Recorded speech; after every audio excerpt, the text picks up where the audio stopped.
Okay, so g'day, Maria and Andrew. I hope you both are well. Before I get started with this presentation, I just want to say thank you again so much to you, Maria, for getting that letter of offer, uh, or for providing that letter of offer to the NIH. The Australian Academy of Sciences emailed me back last week and have said that my application has been shortlisted.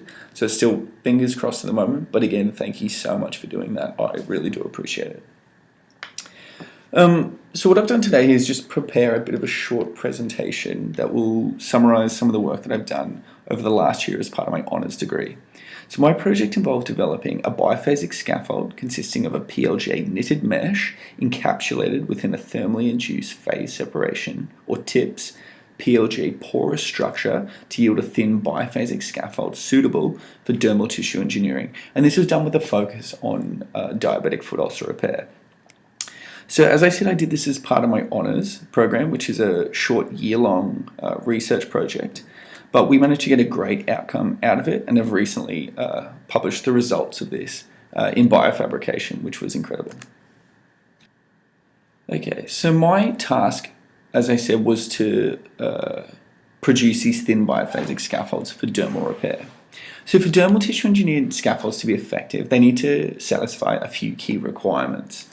So they not only need to be relatively thin, but they should also have suitable morphology to support tissue regeneration, sufficient biomechanics to facilitate their effectiveness in vivo and in a clinical setting, biocompatibility to ensure safety and efficacy, and then ideally they should degrade away in an appropriate amount of time.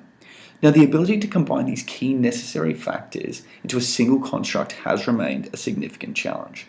And what we hypothesized, however, was that through combining the respective properties of two different scaffold structures, which you can see there is the PLGA knitted mesh and then the PLGA tip structure, we could develop a biphasic scaffold that did, in fact, satisfy these key requirements. And so the structures we looked at were, as I said, the mesh and the tip scaffold. So the advantage of the mesh is that it's relatively thin. It has an intricate weave that confers significant mechanical strength. And then it's also produced using traditional textile manufacturing technologies, which are highly scalable. A disadvantage of the mesh is, however, that it doesn't actually provide a suitable structure to support tissue regeneration. Now, comparatively, the PLGA tip structure, or scaffold, sorry, on the bottom there, does actually facilitate this highly porous and highly interconnected structure, likely to support tissue regeneration, but it lacks any sort of mechanical properties that would ensure that it could perform its job in vivo. So therefore, we hypothesized that we can develop a suitable biphasic scaffold for dermal tissue engineering through combining the mechanical strength of the mesh with the highly porous and interconnected structure of the tip scaffold. And then also to do this, we used a common biomaterial, which was PLGA, to manufacture both the mesh and the tip scaffold, as this is a well-characterized biomaterial, and therefore ensured we'd had a suitable degradation kinetics that aligned with the acute wound healing cascade, and then it addressed any sort of biocompatibility concerns as has previously been FDA approved for a number of clinical and in vivo applications. So when we combine these distinct scaffold structures together, we got our biphasic scaffold, which you can see there.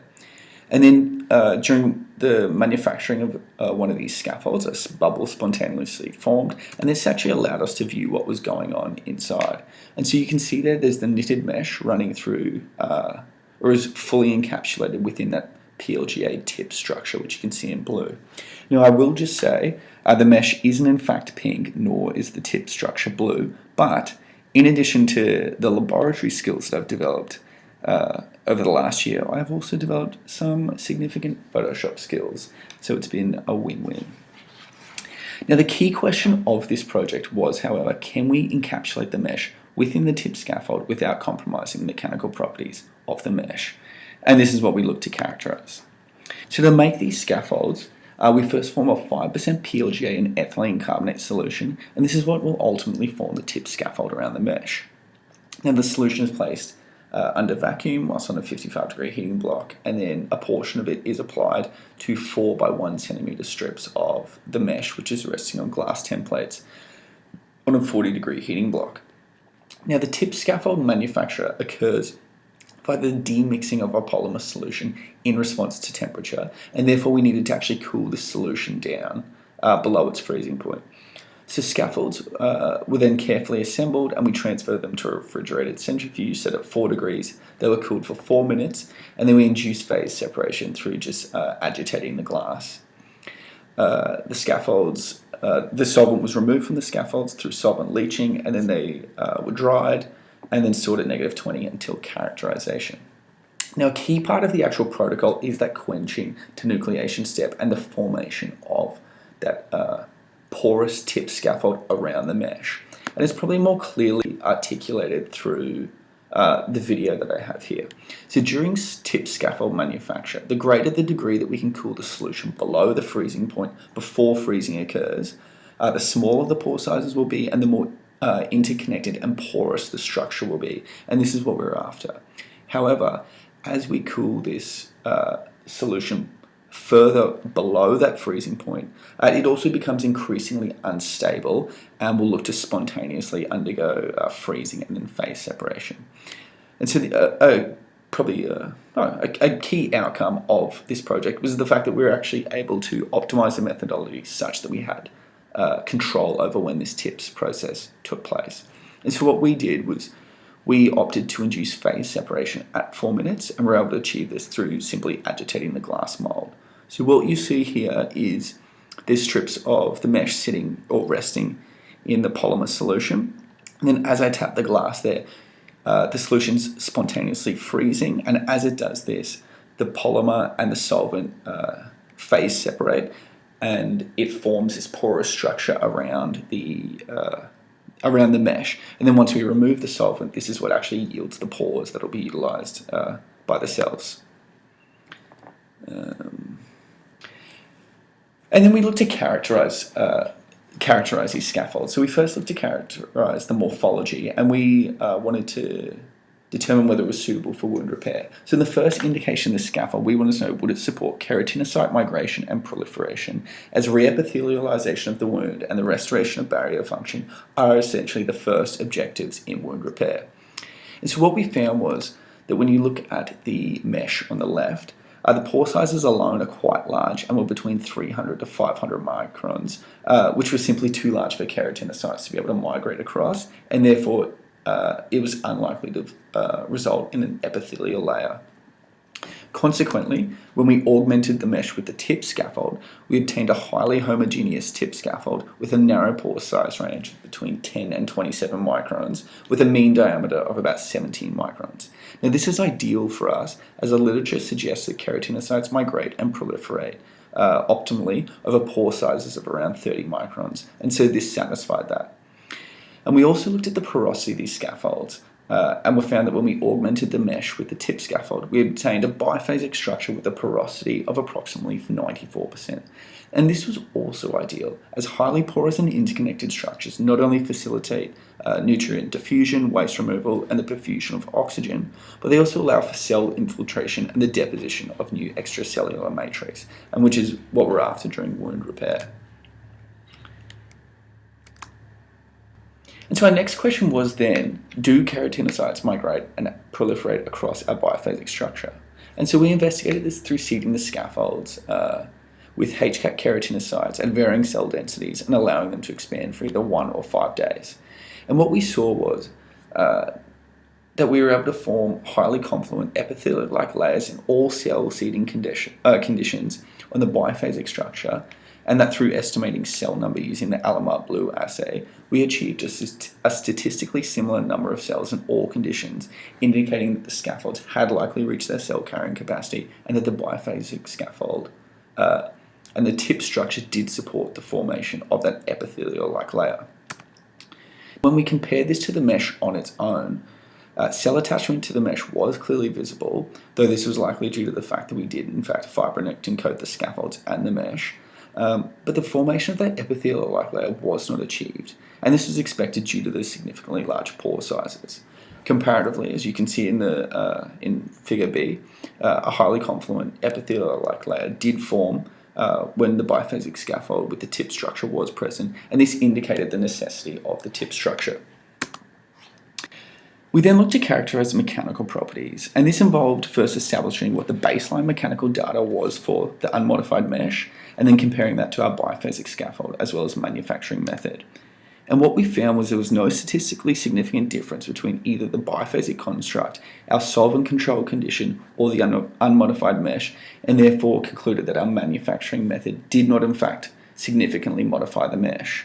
We then characterized each component of the biphasic scaffold and found that, as expected, the tip scaffold contributed negligibly to the tensile strength and that the mesh was primarily responsible for the mechanical strength observed. We then performed a 7-week simulated in vivo degradation study and characterized the ultimate tensile strength, or UTS, elastic modulus, and failure strain rate. Mechanical characterization of the mesh and biphasic scaffold was only able to be performed until week 4, after which both the mesh and scaffold were unable to be reliably characterized. So the unmodified mesh and the scaffold were statistically similar at almost all time points and underwent relatively linear decline over the first 4 weeks. But the baseline data for the scaffold was that it exhibited a UTS of 40 megapascals, an elastic modulus of about 48 megapascals, and then a failure strain rate of more than 100%. We found this to be quite interesting as it appeared to largely meet or exceed the mechanical properties of undamaged natural skin, which are accepted to be a UTS of 20 megapascals, an elastic modulus of 80 megapascals with a standard deviation of 50, and then a failure strain rate of about 54%. So this is really encouraging to see. The inability for the mesh and the scaffolds to be reliably characterized after 4 weeks was also corroborated by the degradation assay, which showed significant degradation had occurred by that point. So characterization of the degrading mesh and the scaffold revealed that percent mass loss was strongly correlated to pH, and whilst a limited change had occurred in the first 3 weeks, this significantly increased at week 4 and correlated with a significant reduction in the solution pH. And this is confirmed by the macroscopic observations of the specimens after week 4. And then we further investigated this utilizing scanning electron microscopy. And we can see that in the top row, the threads of the mesh structure begin to dissociate from one another at week 4. And then by week 5, complete failure of the knit in regions began to occur.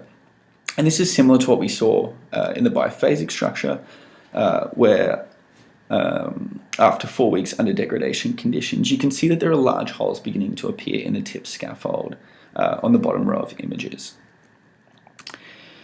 Just to summarize, so what we were able to do during this project was develop a new manufacturing method for a biphasic scaffold consisting of a knitted PLGA mesh embedded within a PLGA tip structure.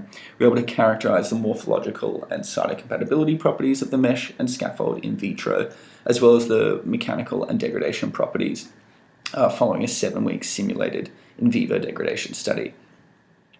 A key component of this project is, however, the fact that we were able to make a biphasic scaffold that largely seemed to address the key considerations needed for tissue regeneration and wound healing from a scaffold perspective. However, the future directions for this project, we're looking to improve the scaffold through looking more towards a combination therapy that not only improves the biological functionality of the scaffold, but looks to include genetically modified cells, growth factors, and perhaps looking at some more biomimetic materials. I think that this scaffold is valuable in that it provides a solid foundation for further investigation into tissue engineering therapies and solutions. But I think that a critical aspect will be improving the biological activity and functionality of the scaffold. And hopefully this is somewhere where we can collaborate and look for a solution. I'll just say thank you very much for your time. Hopefully I've kept this relatively concise. It's only 3 times longer than I intended it to be. But if you have any questions, I can answer anything you like. And if not, hopefully we can connect soon. And thank you again for everything. Thanks. Bye.